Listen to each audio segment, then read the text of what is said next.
La drague post-confinement et post-corona. Pourra-t-on draguer de la même manière qu'avant? 2 dragueurs partagent leurs prédictions.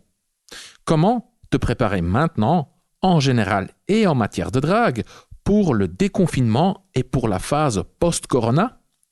Les bars, restaurants et boîtes sont fermés à cause du confinement. Voici comment tourner ces contraintes logistiques à ton avantage pour rencontrer et séduire des femmes. Et quel sera l'impact de la crise du coronavirus et du confinement sur les préférences relationnelles? Est-ce qu'on sera plus axé sur les relations stables et durables ou aura-t-on une préférence pour les relations courtes et multiples? C'est ce dont nous allons parler aujourd'hui. La drague directe, pure et dure, pas de censure. Bienvenue dans le Coach Drague Podcast. Rebonjour Roby. Oui, bonsoir plutôt. Oui, bonsoir, pardon. Oui, ça fait deux soirées d'affilée puisqu'on fait les podcasts. On a fait un podcast hier soir que je me prends un bon petit verre de vin pour faire ce podcast, ce qui n'est pas vraiment l'habitude, puisqu'on faisait ça plutôt en après-midi. Oui, mais pour moi l'après-midi c'est un peu tôt. Pour moi l'après-midi c'est le matin. Mais circonstances exceptionnelles, voilà, mesures exceptionnelles. Donc voilà, je profite de ces podcasts en soirée pour goûter des vins. Et je te remercie pour ta flexibilité. Je te remercie d'accepter de faire les podcasts le soir, car je sais que tu aimes bien te coucher tôt. Enfin, ou plus tôt que moi. Ouais. Voilà. Ouais, bah disons que j'aime bien déconnecter de tout ce qui est appareil électronique avec plein de lumière qui empêche de dormir plus rapidement finalement. J'essaie de faire un peu un rituel, une routine et éviter ces appareils électroniques. Mais bon, c'est pas toujours le cas. Donc. Et tu as bien raison, car j'ai cette mauvaise habitude de regarder des écrans jusqu'à ce que je me couche, quoi. Et j'ai déjà remarqué quand je fais pas ça, quand je déconnecte 1 heure, voire 2 heures avant de me coucher, que je dors beaucoup mieux. Et je m'endors beaucoup plus rapidement. Bref, donc tu l'as dit au début, Roby, on a enregistré un podcast hier. Yes. Et cher auditeur, je t'invite à écouter le podcast précédent et celui d'avant, où je parle et on parle du coronavirus, du confinement et de la séduction. Dans le podcast précédent, Roby nous raconte son histoire, car mon cher Roby, tu as eu un coup de chance, entre guillemets. Tu t'es chopé le coronavirus. Le côté positif est que tu es un des premiers, et donc en principe, tu devrais être immunisé. Et cher auditeur, donc si cette histoire t'intéresse de voir comment Roby l'a vécu, quels étaient ses symptômes, l'impact que ça a eu sur sa vie, sur ses rencontres, sur son jeu de séduction, on va appeler ça comme ça, hein, sur ses relations existantes, alors clique sur le lien en dessous de ce podcast dans la description pour écouter le podcast précédent. Dans le podcast précédent, on a également donné quelques astuces pour la drague en ligne, car la drague en ligne, pour l'instant, c'est le seul moyen de faire de nouvelles rencontres et d'entretenir ces relations existantes. Mais il y a vu les conditions exceptionnelles, il faut tenir compte de quelques facteurs. Et surtout, il faut savoir gérer l'imprévu et la lassitude, la monotonie. Hein, si tu ne peux pas voir une personne pendant une longue période, des semaines, voire 1 mois ou plus, comment faire pour que la lassitude ne s'installe pas? Comment faire pour que ça reste intéressant, léger, enjoué, pour qu'il reste comme ça de l'excitation, de l'enthousiasme, de la curiosité? Tout ça, on en a parlé hier dans le podcast et on a donné, je trouve, vraiment d'excellents tuyaux. Cher auditeur, je te garantis, tu vas adorer, c'est original et surtout, ça marche très très bien. Voilà, ça fonctionne hyper bien. Et aujourd'hui, moi en tout cas, j'avais l'intention d'en parler hier, mais comme d'habitude, le podcast a duré 1 heure. Et donc après 1 heure, voilà, c'était mieux d'arrêter, quoi. Sinon, ça allait faire trop long. Et on a décidé d'enregistrer un nouveau podcast, le podcast d'aujourd'hui, dans lequel on va parler de la drague après le déconfinement. Hein, donc, je te propose qu'on commence. Roby, j'ai une question pour toi. Mm-hmm. On va entrer dans le domaine du paranormal. Hein, on va regarder dans nos boules de cristal. Comment est-ce que toi, tu vois le futur dans le contexte de la séduction, la drague, la séduction, les rencontres, le marché de l'amour, tout ça. Comment est-ce que c'est...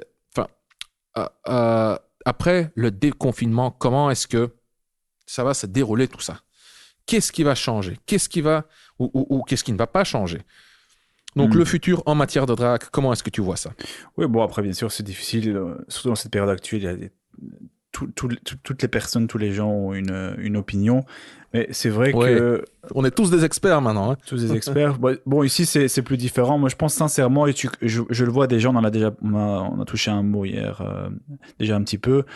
On voit que le côté un peu militaire, le respect militaire des gens sur le confinement a été relativement fort au tout début, mais tu sens qu'à partir d'un certain moment, les gens ont une limite naturelle et une défiance naturelle aussi, et tu commences déjà à sentir que les gens sont beaucoup moins sérieux sur ce point, parce qu'ils en ont marre, parce qu'ils veulent un peu de variation.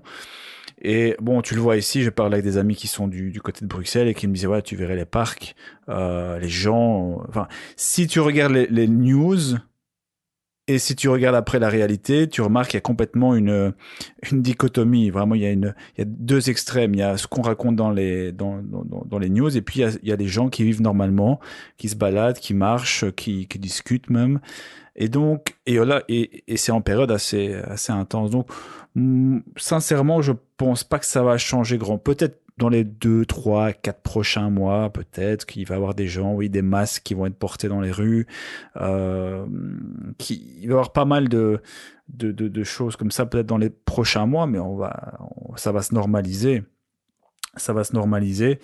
La seule question que je me pose, c'est est-ce que voilà, les endroits comme les bars, etc., vont réouvrir? Parce que forcément, ce sont quand même des endroits où il y a une proximité sociale. Ou alors, est-ce que ce type d'endroits, bars et restaurants, vont avoir pour vocation à rester fermés pendant un petit temps? Et dans ce cas-là, on peut imaginer un point positif. On en a parlé hier dans le podcast, en expliquant que le fait que ce soit des endroits qui soient fermés, on peut éventuellement tester des choses pour faire des rendez-vous directement chez toi ou chez elle. Donc voilà, mais sincèrement, je pense que ça va durer, à mon avis, peut-être jusqu'à septembre, et qu'ensuite... C'est long, c'est après l'été, hein, donc on va passer un été calme. Oui, un été calme, mais de nouveau... Je dis, je n'ai pas envie de rentrer dans le côté scientifique parce qu'on est clairement pas qualifié pour ça, parce que tout le monde a son avis pour le moment.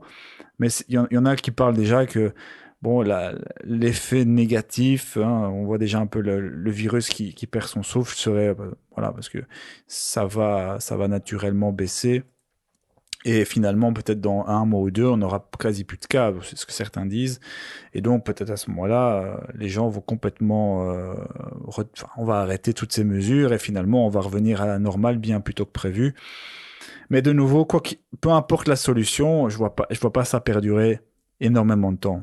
Ouais, ma seule interrogation, c'est quid des restaurants, des bars, surtout des bars en fait, où il y a vraiment une proximité. Parce que forcément, c'est l'endroit favori pour faire les rendez-vous. Donc, si c'est plus ouvert, ben dans ce cas-là, à mon avis, il faudra, et ça ne sera pas forcément une mauvaise chose de nouveau, trouver des solutions pour augmenter plus le confort pendant la phase de discussion. On en a discuté hier, pour essayer d'obtenir des rendez-vous directement chez elle ou chez toi. Ouais, voilà. Mais est-ce que tu penses que la situation va redevenir comme avant? Donc, est-ce que tu penses que le post-corona sera identique au pré-corona en termes de séduction, de rencontre? Oui, j'aurais pas dit, je dirais non si ça avait été à ce point, ça avait été un virus qui aurait tué beaucoup plus déjà et des tranches d'âge, comment dire, enfin toutes tranches d'âge confondues quasi au même niveau. Or, pour l'instant, ce qu'on voit, c'est beaucoup une certaine tranche d'âge, personnes avec des pathologies déjà existantes, etc. Ben, de nouveau, c'est pas le but de rentrer en détail là-dedans, mais donc les jeunes, je pense naturellement, peut-être une bonne, une mauvaise chose d'être un peu défiant vis-à-vis de la nature comme ça, mais se rendre compte, bon, je suis aussi un bon exemple puisque j'ai chopé ce truc, c'est de me dire, bon, est-ce que c'est si grave que ça finalement? Et si je le chope, quels sont vraiment les risques que j'ai? Surtout que on va, d'ici 2 à 3 mois, on aura encore avancé au niveau des résultats des essais cliniques sur les molécules qui existent déjà, etc. Donc peut-être qu'on soignera encore avant le vaccin, on soignera avec des médicaments existants. Donc j'ai vraiment du mal à croire que à penser que ça va changer quoi que ce soit en termes de séduction. Et puis il y a surtout un facteur qui va être très important, c'est l'habitude. Tout ceci est nouveau. Ouais. Comme je l'ai dit, on voit déjà, il y a 1 mois, les gens respectaient énormément. Aujourd'hui, on voit que c'est un peu plus déjà volatile, où les gens disent, bon, j'ai fait ça, j'ai rien eu. Et puis même, finalement, j'ai eu des symptômes. Bon, j'ai pas pu être testé, mais j'ai des symptômes. Est-ce que c'est vraiment si grave? J'entends même les médecins, par exemple, qui disaient, certains médecins qui disaient que les enfants étaient beaucoup moins contagieux, par exemple, donc on pouvait approcher les enfants. Enfin bref, ça évolue énormément et je pense que les gens vont s'habituer. Et finalement, ça va pas changer grand-chose dans les prochains, à moyen terme, à court moyen terme. Ouais. Ok. Et toi? Bah, moi, je pense que si. Je pense qu'il y aura un post-corona. Mais bon, de nouveau, on est en train de spéculer, on ne sait pas. Hein. Et pour plusieurs raisons, hein, je vais essayer de pas trop me disperser. Quand je dis ça, tu sais déjà que ça part en couille. Je vais mettre un timer si jamais tu dépasses. Oui. Donc, premièrement, ne serait-ce que d'un point de vue purement, cosmétique, ou plutôt tendance, mode, regarde ce qui s'est passé en Asie. Hein, tu avais le SARS, tu avais le MERS. Il y a quoi 10, 15, 20 ans, hein, ils ont eu deux nouveaux virus, hein, donc allez, on va dire les 20 dernières années, un peu moins. Mais ça a laissé des traces purement déjà au niveau vestimentaire. Ils portent des masques. Tu vois, c'est la norme là-bas. C'est devenu une forme de politesse. Porter un masque, c'est quelque chose de poli. Ça se fait, c'est comme... je sais pas, comme... Oui, on a... Enfin, je trouve pas de bon exemple ici, mais on fait tellement de trucs ici par habitude. Hein, et ces choses qu'on fait, bah, ça a surtout une fonction sociale.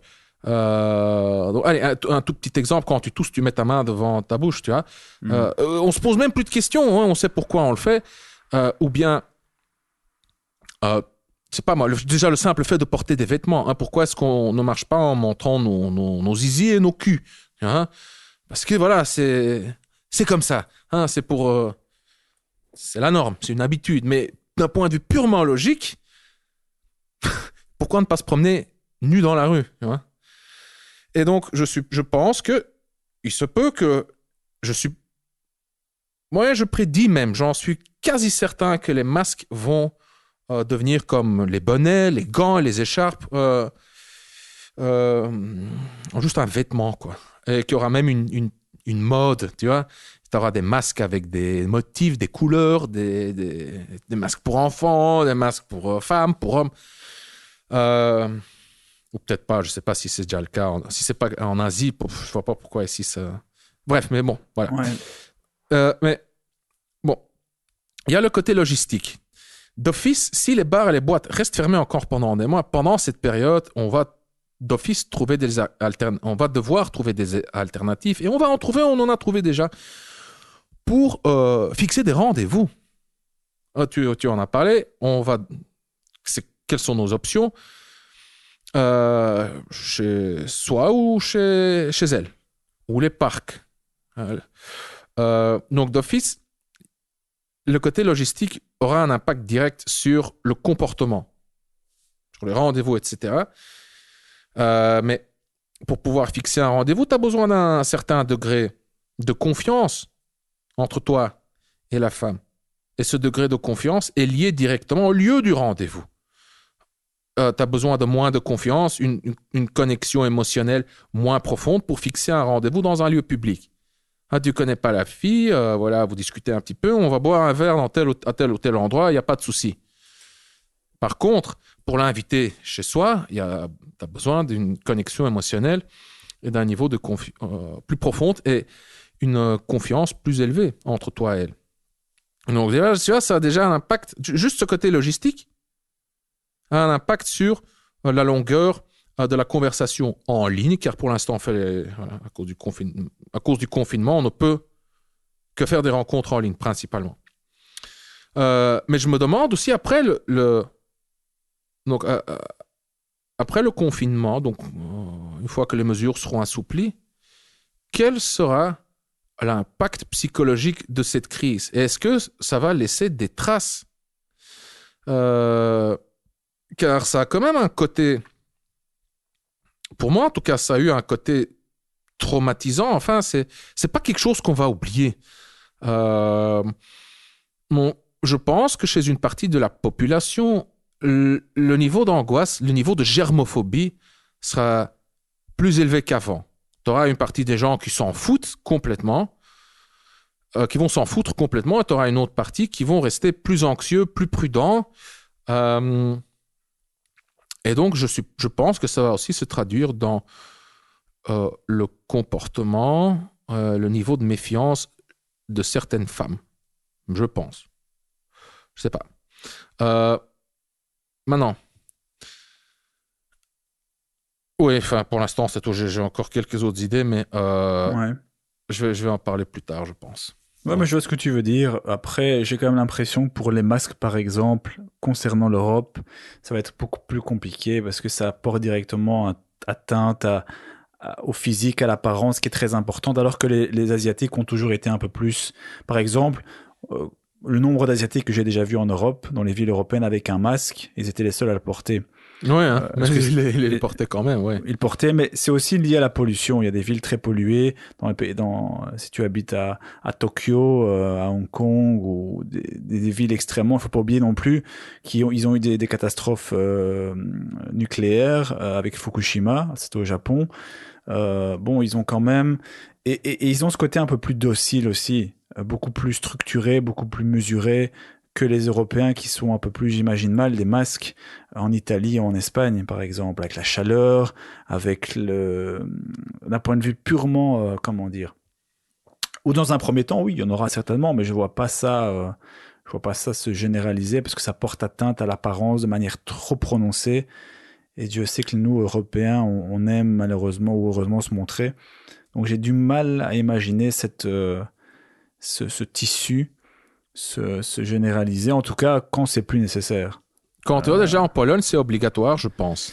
En Hongrie aussi, et depuis quelques jours, c'est obligatoire dans les transports, enfin, quasi partout.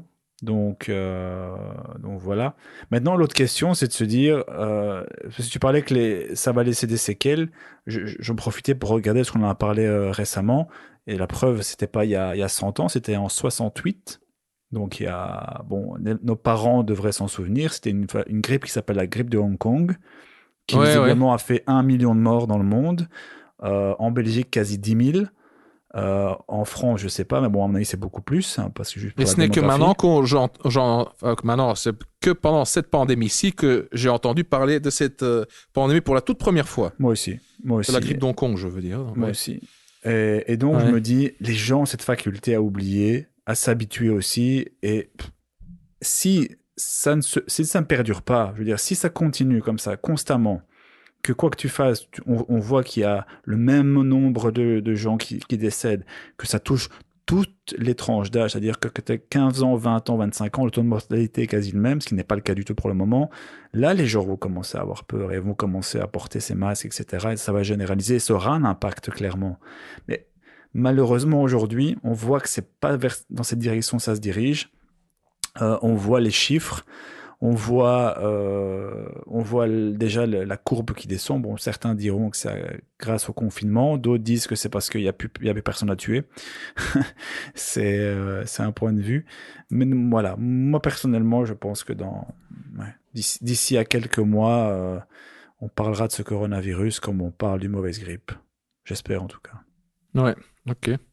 Concernant le côté psychologique et le côté émotionnel, je me demande s'il y aura comme ça une explosion de sexe, de cul, de baisse pour Bonne question, évacuer toutes ces frustrations accumulées suite à la pénurie affective. Hein. Parce que maintenant, avec le confinement, la majorité des gens restent chez eux et ils développent un manque de contact physique, de connexion émotionnelle. Ils se sentent seuls. Donc, je prédis qu'il y aura une partie qui vont juste, au début, coucher beaucoup plus. Enfin, beaucoup plus. Genre les semaines après le déconfinement, il y aura comme ça une explosion de baise. Puis ensuite, pour que ensuite, ça va se normaliser. Et je pense aussi qu'il y aura une partie qui vont juste, comme je l'ai dit avant, qui vont rester juste plus prudents. Ouais. Et je me pose aussi la question sur l'impact psychologique, mais indirectement. Donc l'impact indirect sur la psychologie des gens, car cette crise sanitaire a engendré une crise économique. Donc, il y a des gens qui perdent leur job. Il y en a qui ont perdu des proches. Et oui, pour ces gens-là, le virus aura une signification beaucoup plus importante et une connotation beaucoup plus négative, une charge émotionnelle beaucoup plus négative. Ça sera quelque chose de beaucoup plus hostile que ceux qui... ont juste un mois de vacances, qui n'ont perdu personne et qui après peuvent reprendre leur vie normale. Bien sûr. Ouais. Et donc ces femmes-là, comment est-ce que eux, elles vont se comporter dans le contexte de l'amour, rencontre, la séduction. Donc, j'ai pas de réponse claire, mais c'est une question que je me pose. Ouais. Maintenant, à partir du moment où il n'y a pas eu, je veux dire, on n'est pas par exemple en Belgique à 1 million de morts ou 500 000 ou 100 000, ce qui veut dire que les probabilités que les filles connaissent des décès dans d'autres circonstances sont tout aussi élevées. Je veux dire, un cancer, un proche qui meurt d'un cancer. Ou... Par exemple, je lisais, parce que je pense que tout le monde s'est intéressé aux chiffres à partir du moment où on commençait à faire ce décompte morbide des morts du coronavirus, c'est de se renseigner sur les causes mortelles d'autres maladies. Et quand tu vois par exemple que j'ai lu l'année passée 300 000 personnes meurent de la leucémie sur une année, je ne sais pas combien, aux États-Unis, 3 millions de personnes meurent par année, dont uniquement 60 000 sur la grippe et la pneumonie. Bon, bref, tu vois, je veux dire, à partir du moment où il n'y a pas où on n'est pas à des millions, où là, mais le truc, c'est que ces statistiques, je veux dire, on n'est pas à ces statistiques-là, on n'en est pas encore, parce qu'on a pris toutes ces mesures. Pas à cause du confinement, parce qu'on a, on a su aplatir la courbe et tout ça. Si on avait laissé libre cours au virus de se propager, je pense que là c'est plus comparable, car tu aurais aussi des décès indirects.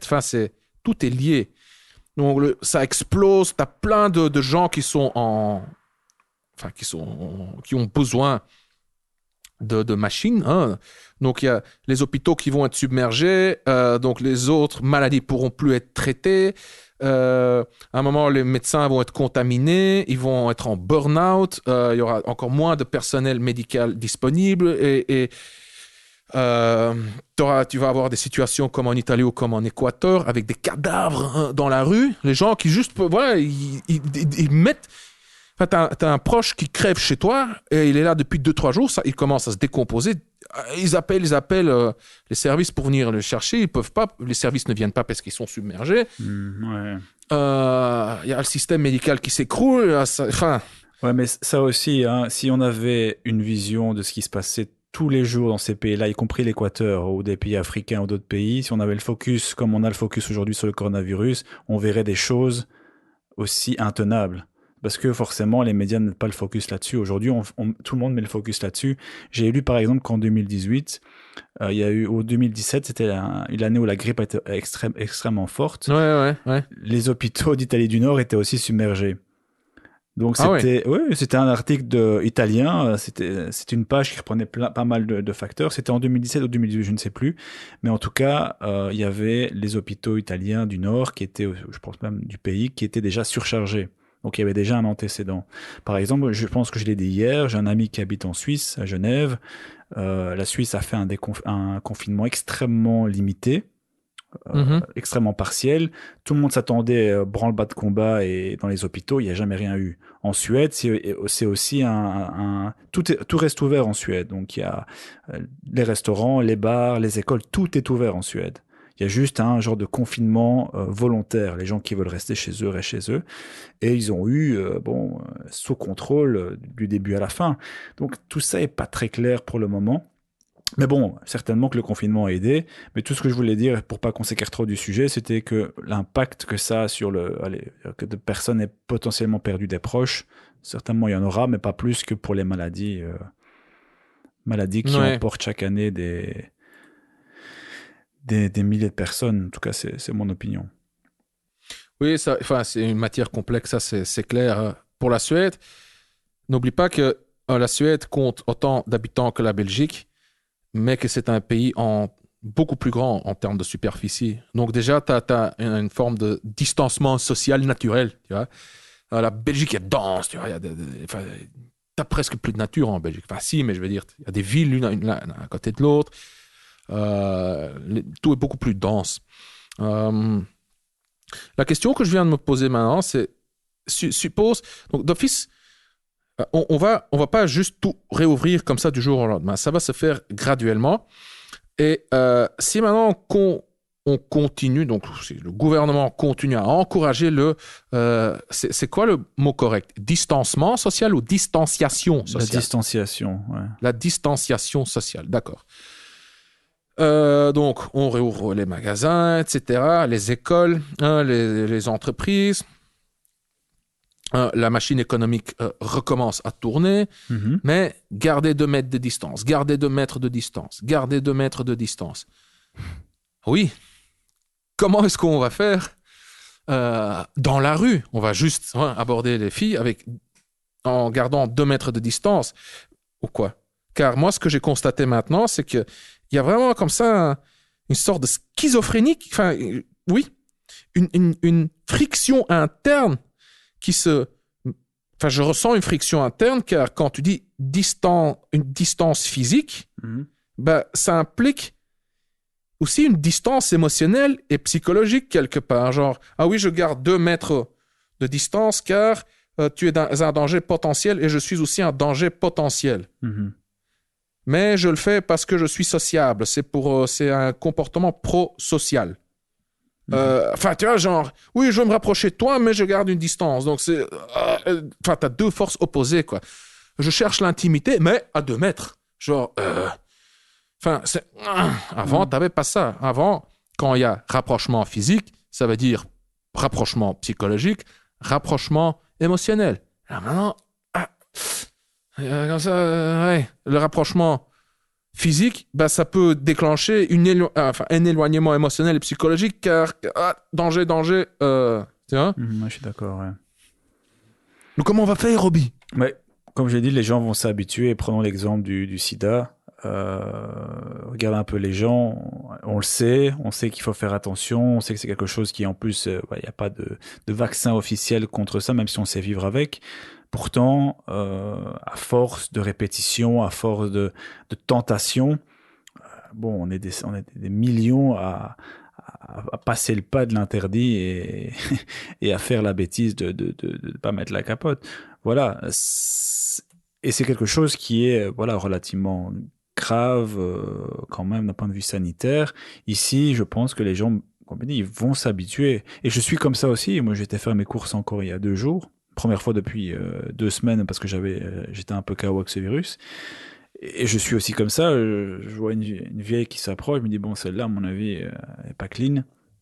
Et je suis là un peu en train de... On Bon, est tous un peu parano, hein. on est tous un peu parano, mais la vérité, c'est que je l'ai été aussi pour d'autres choses. Et ouais, on s'habitue, je pense. On s'habitue. Ouais. Donc, ouais. Non, t'as raison. Et je viens d'avoir une idée, donc c'est purement une hypothèse, c'est quelque chose à tester. Enfin, ça fait sens, tu vas l'entendre. Bah, une fois que les mesures seront assouplies, Mhm. ceux qui veulent draguer en rue, bah, qu'ils aillent draguer en rue et qu'ils constatent comment ça se passe, quoi. Yes. Donc, moi, cher auditeur, je t'invite, ou plutôt ce que moi je vais faire, si je jour où j'arrive plus à me retenir, tu vois, où mes couilles vont vraiment, vraiment exploser, et j'ai envie de profiter du beau temps en faisant une petite session de rue, bah, ce que je vais faire, je vais déjà 2 choses. C'est respecter la distanciation sociale. Donc, je vais juste voir ce que ça donne Mhm. quand tu fais des approches ouais, en gardant une distance de 2 mètres ou 1,5 mètre. Hein, donc, déjà maintenant, je réfléchis comment est-ce que compenser cette distance? Bah, c'est en parlant plus fort, en ayant comme ça un aura beaucoup plus... en dégageant quoi, une énergie oui, en étant plus radieux, c'est comme ça qu'on dit. Ouais, Donc en irradié, projetant ma voix plus loin, parlant plus fort. Donc faut adopter un langage du corps plus ouvert, plus dominant, comme si tu parlais un peu sur un podium. Donc juste aborder en respectant la distance de 1,5 mètre à 2 mètres, voir ce que ça donne. Juste pas, enfin, parce que ça, c'est la politesse, quoi. Voilà, c'est aussi pour l'autre. Et de deux, bah, tu peux l'inclure dans ta phrase d'approche, de dire oui, je sais, c'est bizarre, enfin, avec cette crise du coronavirus, de t'aborder comme ça à cette distance. Exact. Est-ce que tu te sens à l'aise, pas à l'aise? Enfin, là, tu peux déjà voir à la réaction de la fille à quel point est-ce qu'elle se sent à l'aise ou pas. Tu peux voir son langage de corps s'il y a un petit rapprochement ou pas, si elle se renferme ou pas, si elle fait un pas en arrière ou si tu sens qu'elle a juste envie de continuer. Donc, la meilleure réponse est malheureusement un peu décevante, c'est on teste et on s'adapte. Tout à fait, mais c'est bien que tu le mentionnes. Comme on discute à chaque fois dans les phrases d'approche, hein, ce qu'on appelle les phrases d'approche émotionnellement intelligentes, hein, qui prennent en compte les émotions des uns et des autres, c'est de mentionner, t'abordes une fille quand il fait noir dans une rue un peu sombre, la première chose que tu vas faire, c'est de le mentionner. Ouais. Ici, avec le corona, ben, ça peut être aussi une très bonne façon de désarmer et de directement mettre à l'aise l'autre en le mentionnant directement et pas éviter de faire comme si elle n'existait pas, parce que ça existe. Par exemple, on discutait hier, si une fille... moi, je me souviens, avant même que tout ça commence, c'était au tout début, je devais avoir un rendez-vous avec une fille sur Bruxelles, j'étais déjà rentré. Et alors, on discute et ça se passe bien. Et avant, on dit, on peut aller boire un café demain à 15h. Ok, c'est bien. Et alors, c'était en anglais, mais bon, bref, on s'en fout, l'idée est là. Elle me disait, oui, bon, je te fais confiance, tu as l'air d'une personne très responsable, mais aucun symptôme de ton côté, tout va bien. Et c'était un peu surréaliste pour moi d'entendre ça. On avait fait une discussion tout à fait normale sur l'application, et on est arrivé au stade du rendez-vous. Et alors, out of the blue, hein, de nulle part, bon, je te fais confiance. D'ailleurs, c'est pour ça que je t'ai matché, parce que tu avais l'air d'une personne responsable. Mais bon, pas de symptômes, pas de mal de tête, pas de mal de gorge. Donc, c'était assez surréaliste. Je dis non, ça va bien pour le moment. Et Ouais. donc, Quoique, oui. ouais, à l'époque, oui, ça allait. Donc, à l'époque, ça allait. Mais donc, oui, je pense on va faire face à ce type de petit obstacle, mais c'est vraiment petit.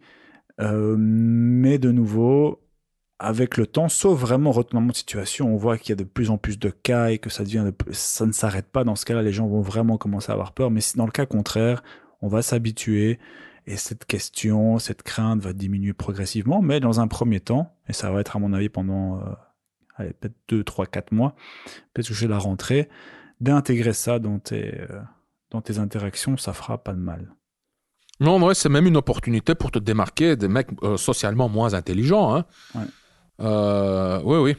Il y a encore deux trucs que j'aimerais mentionner, deux petites idées. La première, on en parlera dans la question suivante. Mhm. La première, c'est la drague dans la réalité virtuelle. Ouais. Ouais, je veux dire, je pense, enfin déjà, moi je savais pas, mais apparemment, il y a des sites de rencontres. Enfin, tu peux faire des rencontres dans la réalité virtuelle. Hein, le casque 3D là, que tu mets sur ta tête. Ah. Il y a apparemment des réseaux sociaux, enfin, tu sais faire plein de trucs. Je pense que aussi pour l'éducation, c'est un outil hyper intéressant. Allez, imagine maintenant, hein, tu lis des livres ou tu regardes des séries ou je ne sais quoi, ou des trucs sur l'histoire. Hein, ou n'importe. Imagine, tu mets ton casque. Hein, et tu rentres carrément sur un champ de bataille où Napoléon, et tu vois Napoléon sur son cheval. Enfin, je sais pas s'il était, il était sur le terrain, quoi, le mec, mais imagine que tu es propulsé directement au cœur de l'action, mec. Ha, tu apprends l'histoire comme ça, au lieu de lire un livre avec plein de noms et de dates, tu te perds, quoi, parce qu'il y a juste trop d'infos. Mais tu vis le truc, tu te retournes en train. Hein. Imagine maintenant. Je sais pas moi, un profil, je sais pas moi, un Tinder en 3D où tu sais, je sais pas moi, voir des images en 3D de la personne, se promener dans son appart ou quoi, ou son univers, je sais pas. Mais donc, ça serait intéressant d'explorer la drague dans la réalité virtuelle. Car je pense que comme avec Tinder, c'est toi qui me l'as dit, donc je te crois sur parole. Hein. Au début, sur Tinder, c'était... maintenant que le marché est saturé, tu vois, ça devient plus compliqué. Les femmes sont plus exigeantes. Elles vivent dans l'abondance. Elles ont le pouvoir. Elles ont l'embarras du choix. Donc, ça peut se traduire parfois dans des relations vraiment démesurées où un homme attirant, avec une valeur sur le marché de l'amour élevée, est en train, en fait, de faire le mendiant auprès d'une femme qui a une valeur inférieure à la sienne. Mais voilà, parce que la femme a l'embarras du choix, elle peut se permettre d'être beaucoup plus sélective. Et ça, c'est maintenant. Mais si toi, tu m'as dit qu'au début, Tinder, oh là là, c'était le paradis, car il y avait moins de concurrence masculine et les femmes étaient beaucoup plus open et accueillantes. Est-ce que c'était le cas, effectivement? Oui, c'était le cas, bien entendu. Et tu peux avoir ce même phénomène dans les nouvelles applications, par exemple Bumble, mais c'est déjà en train de baisser. C'est parce que c'est une application qui, comme Tinder, mais avec un peu plus de fonctionnalités, mais l'application n'est disponible, je pense, encore aujourd'hui qu'en anglais. Mais bon, c'est pas extrêmement compliqué. C'est des menus en anglais. Il faut pas être bilingue pour. Et dessus, il y a des gens qui parlent anglais, mais aussi des gens qui la plupart du temps, des gens qui sont autour de chez toi, donc forcément, ils habitent pas très loin de chez toi. Et bon, ça peut être des expats, des étrangers, mais il y a aussi des francophones, mais qui parlent anglais, qui sont inscrits sur l'application. Mais le simple fait de l'avoir en anglais, et donc forcément, ça ça empêche pas mal de gens de s'inscrire parce qu'ils disent oui, non, c'est en anglais, j'ai pas envie. Et bien, tu voyais qu'il y avait beaucoup moins, à mon avis, de profils masculins, et ça se transformait automatiquement par une qualité plus élevée chez les filles et une facilité à rentrer en contact. Mais en l'espace, j'ai l'impression, déjà en l'espace de 4-5 mois, la dynamique a déjà un peu changé, j'ai l'impression, sur cette application. Donc, les fenêtres de tir, quand c'est intéressant, ça dure rarement très longtemps. Tinder, ça a été quelques mois avant de se généraliser. Puis c'était encore le cas quand elle est dans d'autres pays. Mais c'est d'ailleurs encore le cas quand tu vas dans d'autres pays. Si tu vas en Russie, par exemple, ou en Ukraine, voilà, c'est encore un peu la folie. Mais c'est vrai que en Occident, c'est un peu plus compliqué. Mais bon. Oui. Je pense que ce même phénomène peut se reproduire sur la réalité virtuelle. Ouais. Si tu vois, c'est un truc farfelu. Hein. Enfin, c'est assez. Enfin, d'une part, l'idée est bonne. Ça fait sens de juste tester, de mettre un pied dedans pour voir si ça donne rien, ça donne rien. Mais au moins, tu le sais. Ouais. Mais imagine maintenant, hein, t'es un early adopter, un des tout premiers qui teste cette nouvelle technologie et c'est cette façon de faire des rencontres. il se peut que tu te retrouves voilà, dans une position favorable, Ouais. où le ratio homme-femme est en proportion. Quoique d'autre part, je pourrais dire, voilà, mais bon, c'est un truc de geek, c'est un truc typiquement masculin, les femmes s'en foutent de ces technologies avancées. De nouveau, c'est de la pure spéculation, on ne sait pas. On ne sait pas, donc c'est pour ça que la meilleure chose à faire pour avoir une réponse correcte, claire, hein, valide, c'est juste de tester. Ouais. Et aussi, dans le contexte du futur, en parlant du futur en matière de drague, je me suis posé la question, est-ce que cette crise aura un impact sur la préférence des gens? Car la préférence pour, d'une part, les relations longues, durables, comparées aux relations courtes, la promiscuité, les one-shot, etc., enfin les trucs à court terme. Et j'ai plusieurs hypothèses. Hein. Écoute, la première est que à cause de cette coronavirus, il y a de nouveau une tendance. Comment dire, les gens penchent plus vers les relations longues, et ça, c'est juste à cause de deux raisons. Un, donc c'est pour des raisons logistiques. Premièrement, tu sais, se déplacer, c'est beaucoup plus difficile maintenant. Donc, tu dois mieux choisir. Et de deux, mais ça, c'est surtout au niveau global. Hein. Je ne pense pas qu'on le sentira au niveau individuel. C'est qu'avec la crise économique, l'aspect statut et ressources jouera un rôle plus important dans la valeur sur le marché de l'amour. Donc, la valeur sur le marché de l'amour est constituée de 4 éléments. Hein. C'est l'apparence physique, l'intelligence, le statut social et les compétences sociales. Et ces 4 éléments ont un poids qui va déterminer le score total de la VMA. Et donc, je pense que le statut et les ressources gagneront en importance. Un petit peu, je pense. Surtout si cette crise économique se transforme en dépression économique. Et il y aura beaucoup plus de gens sans emploi, il y aura, avec moins d'argent, moins de ressources, etc. Ouais, c'est une très bonne remarque que tu fais là. Je voyais justement un post hier d'une fille, je ne connaissais pas, c'était sur un groupe Facebook, qui était hôtesse, hein, typiquement un secteur extrêmement touché par... tu me diras quel secteur n'est pas touché, mais un des secteurs très touchés, et la fille dit j'étais hôtesse, mais voilà, à cause des conditions, et elle dit je sais faire un peu d'esthétisme, je sais, voilà, et donc je cherche un peu quelque chose à faire pour des revenus complémentaires, et donc effectivement on va se retrouver avec surtout que la plupart des filles qui, on peut pas faire une généralisation, mais la plupart des filles qui ont un certain niveau physique sont généralement celles qui ont des jobs un peu moins intellectuels, plus ils vont plus voilà. Et donc on peut effectivement imaginer que ça a un impact dans ce qu'elles recherchent comme partenaire. Ouais. Très bonne remarque. Ouais.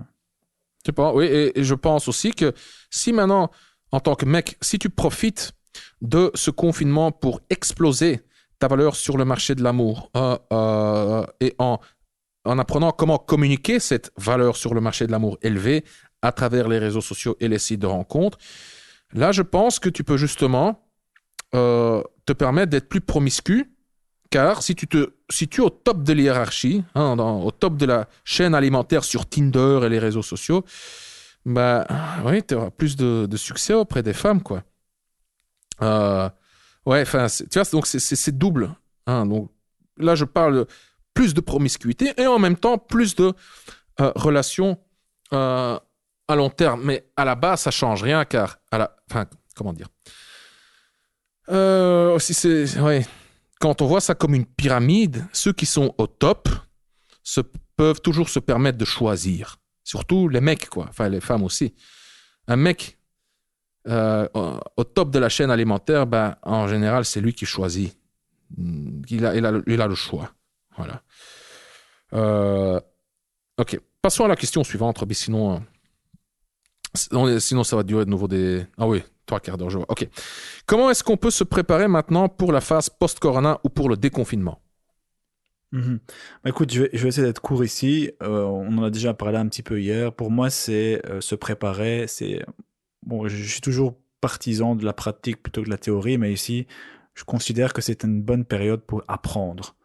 Désolé, je vais juste te couper 2 Ouais. secondes. Je dois préciser la question. Ici, on parle bien entendu aussi de rencontres et de séduction. Hein. Donc, je ne sais pas comment se préparer en général, mais comment se préparer pour oui, continuer à faire des rencontres, augmenter ton succès auprès des femmes, améliorer la qualité de tes relations, etc. Après, euh, après cette crise. Donc, voilà. Mhm. Oui, bah écoute, comme je disais, c'est profiter de ce moment pour apprendre, pour accumuler des compétences en matière de séduction, les mettre à profit puisqu'il y a du temps. Bon, certes, c'est pour l'instant assez limité à un canal, plus la drague en ligne, mais c'est déjà un bon canal pour tester, hein, la fameuse méthode essai-erreur, Mhm. euh, tester des choses, donc apprendre. Je suis plutôt partisan, comme je l'ai dit juste avant, de la pratique plutôt que la théorie, mais ici, hein, compte tenu de la situation, vaut mieux, c'est bien de mettre ce temps, le rendre utile en apprenant des nouvelles choses en séduction qui peuvent t'aider pour après confinement. Donc, parce que comme je dis, j'en parlais hier, on n'a pas souvent tout le temps de se plonger, ou alors on commence un livre ou une lecture et finalement on finit pas, on a autre chose à faire. Et ici, je trouve que c'est vraiment une bonne période pour, euh,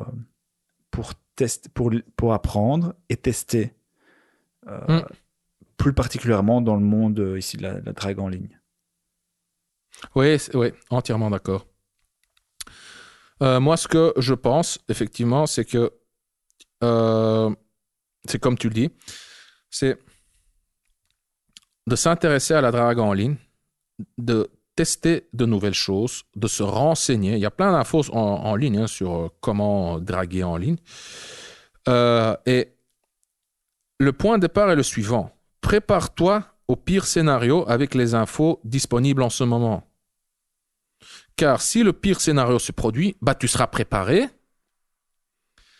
Si le pire scénario ne se produit pas, eh ben, pas grave, tu reprends ta vie comme elle était avant. Donc, dans le contexte de la drague, il y a 3 champs d'action, on va dire. Tu as la drague en ligne, tu as la drague via ton réseau social et tu as la drague en dehors de ton réseau social. Quand je dis la drague en dehors de ton réseau social, c'est la drague dans la rue, en soirée, la drague lors des festivals et tout ça.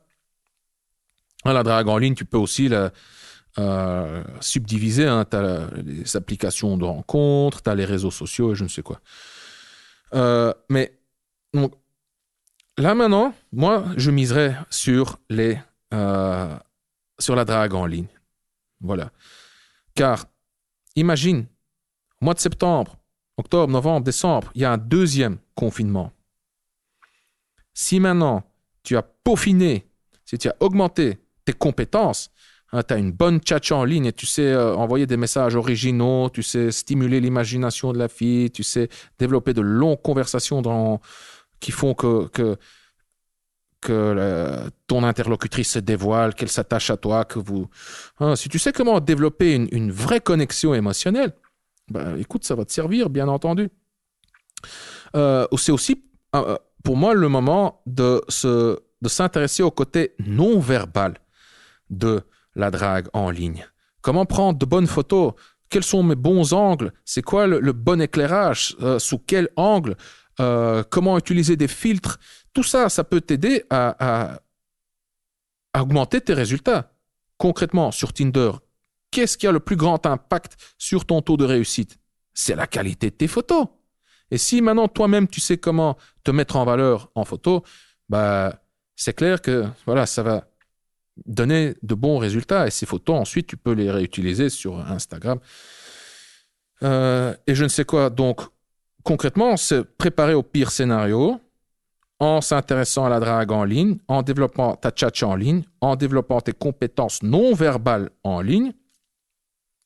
Et, et voilà, et moi je dirais aussi, un autre élément, c'est surtout maintenant, de s'entraîner, de développer de la masse musculaire.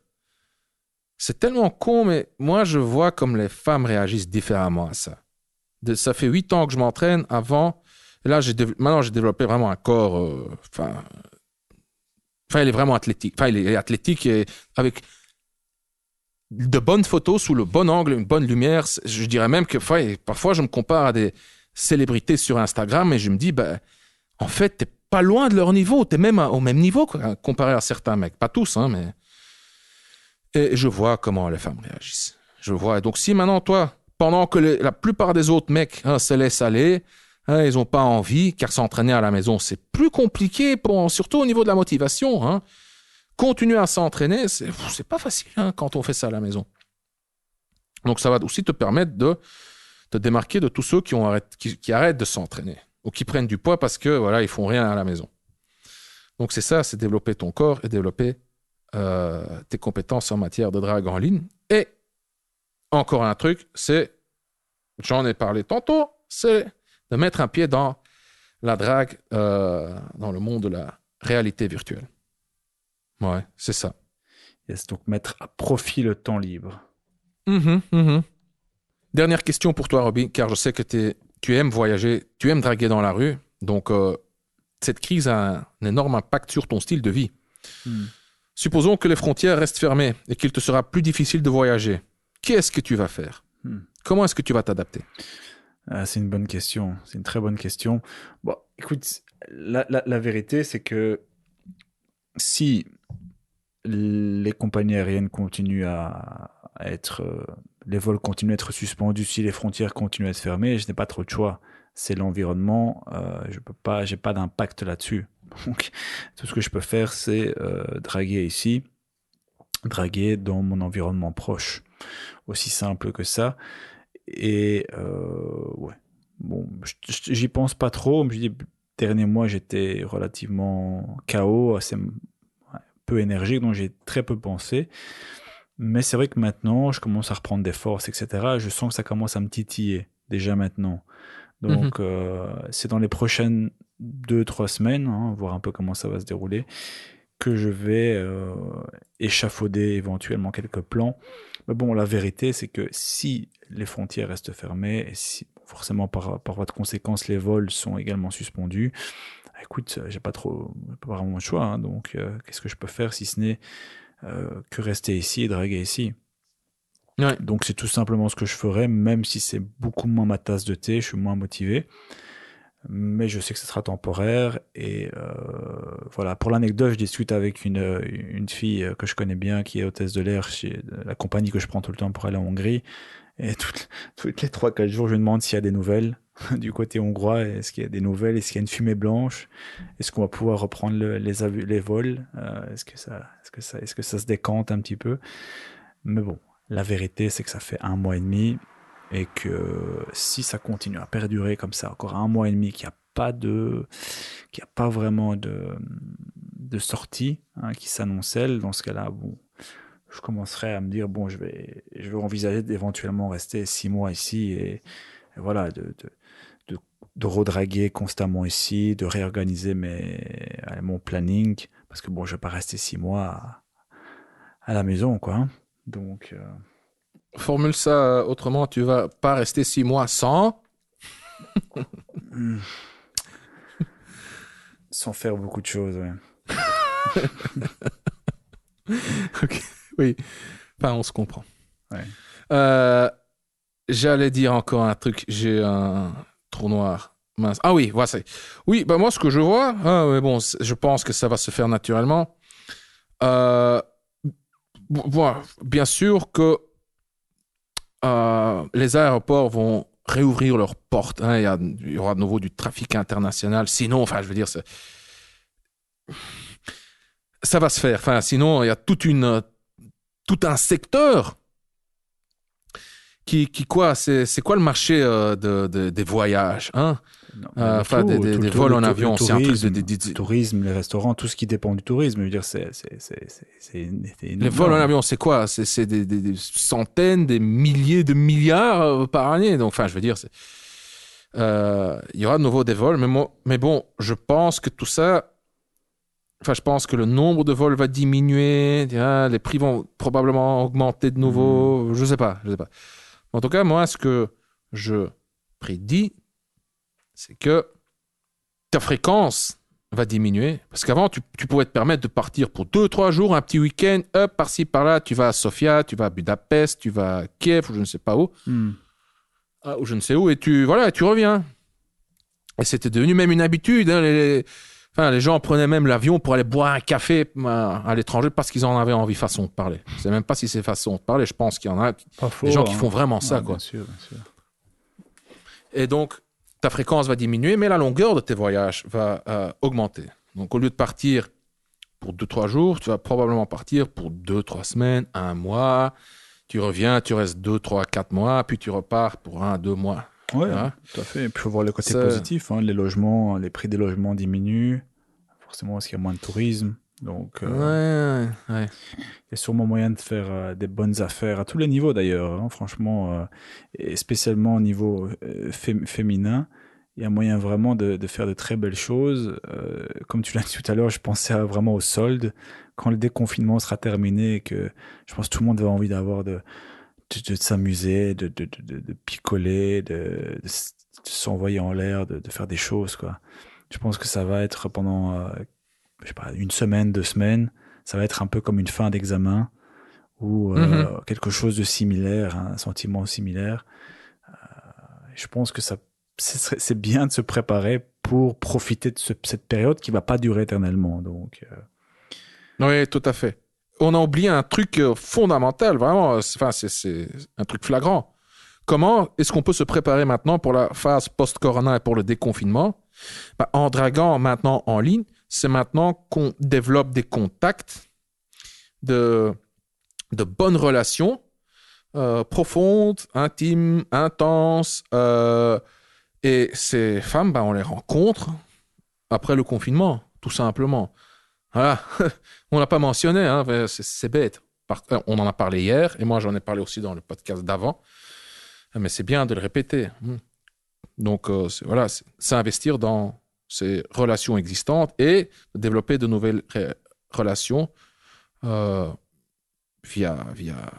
le virtuel pour rencarder ces femmes après le confinement. Mais j'ai une petite peur, c'est que les relations que j'ai développées maintenant, il y a beaucoup d'inconnus. Parce que je ne les ai pas rencontrés. Donc, il y a mon imagination qui remplit, qui bouge ses trous et qui forme une image idéalisée de ces femmes. Et j'ai juste peur de cette petite déception quand je vais les rencontrer. Car tu vas les voir bouger, tu vas voir les petits tics, les petits gestes, les petits mouvements. Peut-être qu'il y aura une incompatibilité au niveau de l'odeur. C'est juste comme ça que ça marche. On est des êtres biologiques, je veux dire. Peut-être que, je sais pas moi, peut-être que l'amour le sexe ne sera pas top. Donc, voilà. Good, Robbie. Je crois qu'on a fait de nouveau un bon petit épisode bien rempli. Yes. On termine par une petite promotion. On va parler de tes 2 produits. Le premier étant La séduire ou l'oublier. C'est un petit livre de 30-40 pages qui répond à la question suivante. Une fille, il y a beaucoup de mecs qui ont des sentiments pour une femme en particulier et qui font du surplace. Ou qui sont simplement intéressés. Pardon ? Ou qui sont simplement intéressés. Oui, ou qui sont simplement intéressés. On peut voir ça comme un continuum. Tu as un peu d'intérêt, un peu plus d'intérêt, beaucoup d'intérêt. Tu as des sentiments où tu es obsédé par la fille. Oui. Donc, il y a beaucoup de mecs qui sont intéressés par une femme en particulier qui ensuite, ne savent pas quoi faire. Elle me plaît, mais ils envoient des messages, ils communiquent, pas de plan clair, font du surplace, et puis plus rien. La séduire ou l'oublier, Tu te rappelles de l'erreur, du lapsus freudien que j'avais fait plusieurs reprises, la séduire et l'oublier. Ouais. Enfin, bref. Donc, la séduire ou l'oublier répond à la question suivante. Si tu es intéressé par une fille en particulier, quelle est l'étape suivante? Voilà. Quelle est l'étape suivante? Et l'étape suivante est comment et quel est son niveau d'intérêt? C'est ce que tu dois savoir exactement. Et ensuite, une fois que tu sais son niveau d'intérêt et si ce niveau d'intérêt est suffisant, il ne doit pas être énorme, mais il doit juste être suffisant pour qu'elle accepte le rendez-vous. Donc, c'est ça que tu vas apprendre avec la séduire ou l'oublier. Comment connaître le vrai niveau d'intérêt de cette fille envers toi, son niveau d'intérêt envers toi, et comment la rencarder. Tu auras une méthode étape par étape pour donc connaître son vrai niveau d'intérêt et pour ensuite la rencarder. Car ça, c'est l'étape suivante quand une femme t'intéresse. Voilà. La séduire ou l'oublier, pour l'instant, ça fait un petit temps qu'il coûte, je sais même plus, tellement le prix est dérisoire, genre c'était 9 euros ou 7 euros. 7 euros, je pense, ouais. 7, ouais, ok. Mais on va être franc, hein, ne l'applique pas maintenant. Enfin, je veux dire, oui, tu peux l'appliquer maintenant, en fait. Oui, la séduire ou l'oublier, typiquement, tu peux l'appliquer maintenant. Tu peux l'appliquer maintenant, mais voilà, je veux dire, oui, la femme, tu vas la rencontrer après, hein, après le confinement, je veux dire. Tu pourras... Donc, si elle accepte le rendez-vous, c'est clair que le rendez-vous, ça va être compliqué de le fixer maintenant, tout de suite. Une fois que les mesures seront assouplies, là, tu pourras fixer le rendez-vous. Bien, tu fixes le rendez-vous chez toi ou chez elle. Mais bref, surtout, ce qui est surtout intéressant, c'est le petit système que tu décris dans la séduire ou l'oublier. C'est la façon de penser, c'est les étapes à parcourir. Voilà. Donc ça, c'est le premier produit, la séduire ou l'oublier. Tu trouveras le lien, cher auditeur, en dessous de ce podcast dans la description. Et ton deuxième produit, c'est le script. Le script, c'est la Bible de la drague directe structurée. Qui est plutôt là, une formation complète, ouais. Je trouve on entend ce terme souvent, formation complète. Je trouve ça, c'est marrant comme terme, hein, parce qu'en fait, ça sonne chic. Tu vois, formation complète, un truc waouh. Mais en fait, ça veut dire quoi, complet, tu vois? Est-ce qu'il y a des gens qui vendent des formations incomplètes? La formation incomplète. Ouais, je vais reformuler alors. Une formation. Voilà, en plusieurs modules. Non, mais dis formation complète, car moi aussi, je sais pas, ça sonne bien, je trouve. Ouais. Ça sonne... ça donne du statut au produit. Hein, ça fait plus classe. Et, cher auditeur, voici la promesse du script. Quoi dire, comment le dire de l'approche à la conclusion. Donc, le script va te donner des phrases de drague, des techniques de drague toutes faites. Et des scripts aussi, donc des paragraphes, des choses à dire, quoi. Des séquences. Toutes faites. Des séquences, ouais. Des routines pour utiliser un terme ancien de la communauté de séduction. Toutes faites, hein, donc mot pour mot, quoi, tu pourras les reprendre, cher auditeur, pour aborder une femme, pour développer la conversation, pour prendre le numéro, pour fixer le rendez-vous, pour mener la conversation à distance, donc via SMS, WhatsApp, Messenger ou n'importe quelle application de messagerie, pour donc, fixer le rendez-vous. Comment passer du rendez-vous à l'intimité. Voilà. Donc, le script est constitué de 7 modules. Tu as un module sur l'état d'esprit qui est hyper important. Souvent, quand on parle de ça, l'état d'esprit, on sait que c'est important, mais ça ne nous intéresse pas tant que ça. Tu vois, tu veux les techniques concrètes. Tu veux vraiment le fais ceci, fais cela pour arriver à tel ou tel résultat. Mais moi, je dirais en fait que le mindset, c'est ce qu'il y a de plus important, car dans le module sur l'état d'esprit, sur le mindset, tu expliques comment réguler tes émotions. Et je veux dire, c'est quoi l'élément le plus important d'une interaction? C'est l'émotionnel, quoi. C'est l'échange émotionnel. Je veux dire, tout ce que tu dis, est-ce que le message passe ou pas, ça dépend du ton émotionnel. les émotions qu'il y a derrière, les émotions que tu projettes, les émotions que tu déclenches chez l'autre. Je veux dire, si tu es anxieux, quand tu es anxieux, tu vas pas afficher le même comportement que quand tu es motivé, enthousiaste et confiant.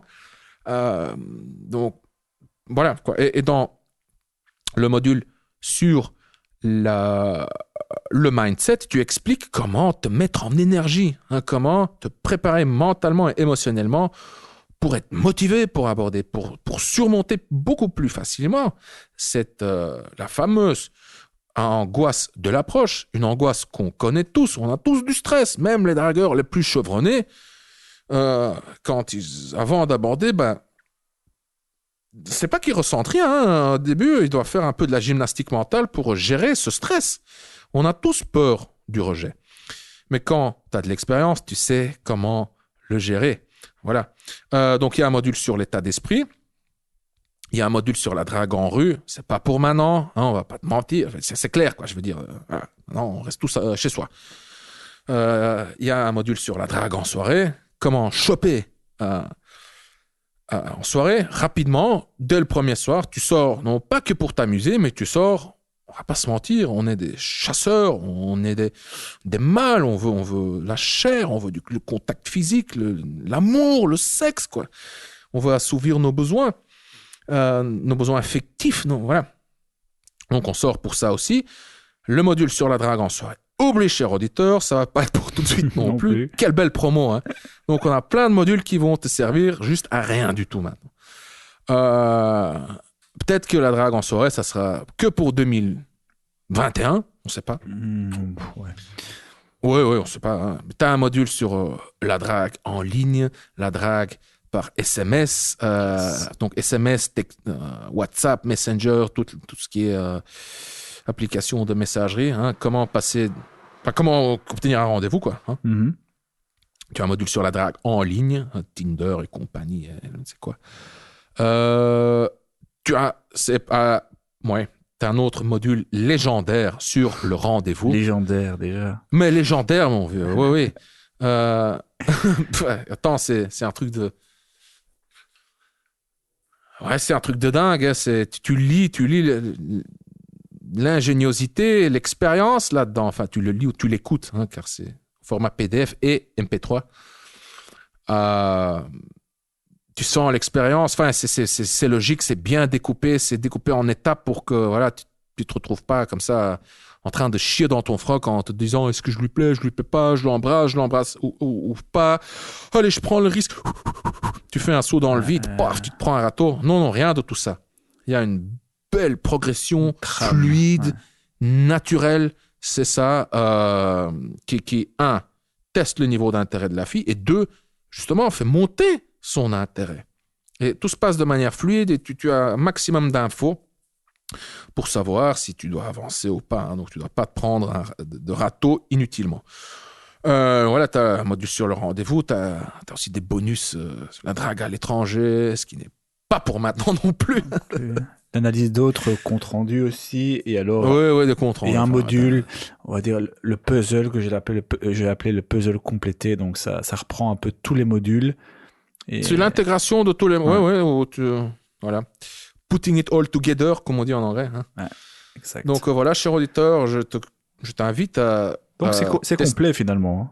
C'est très complet, oui, et c'est surtout très pertinent maintenant, car 50 à 60 à 70%, tu ne pourras pas l'utiliser maintenant. C'est top comme formation. Hein. Donc, cher auditeur, voilà. Je pense que tu as assez d'infos sur le script.